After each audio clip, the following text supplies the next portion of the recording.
Hey, and welcome to Busy Babies with Miss Mary. I'm Miss Mary. So today we're going to be talking about two fun sensory things. They're both cold, which is great for the coming warming months.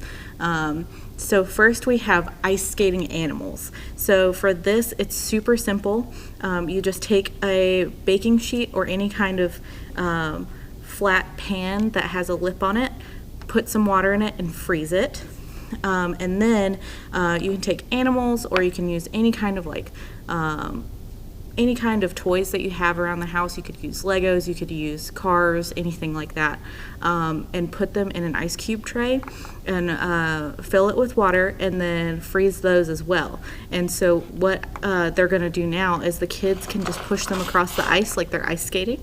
And as the ice melts, this becomes more slick, so it's a lot easier to push them across. And then sometimes, like here, I have a little lip from where I had too much water and the pan was slightly tilted, so you could like push them down the hill and they would slide on their own.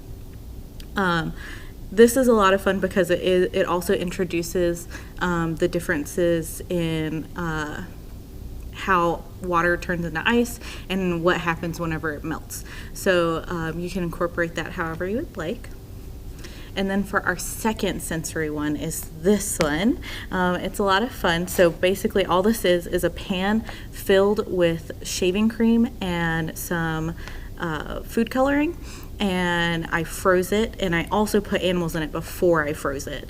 But you, like I said, with the other one, you can use any kind of toys you have laying around the house. But this is a lot of fun because as it melts, it's just gets more mushy and squishy, and it's got a really fun texture. So this is a great sensory one. But you can use this for them to excavate the animals out, and also as a seek find. So if you want to put letters in here, you could try. You can get your kids to find the letters and then maybe spell words with the letters that they find, or anything like that. And this is just, it's a lot of fun for adults too, so if you want to join in, you can as well.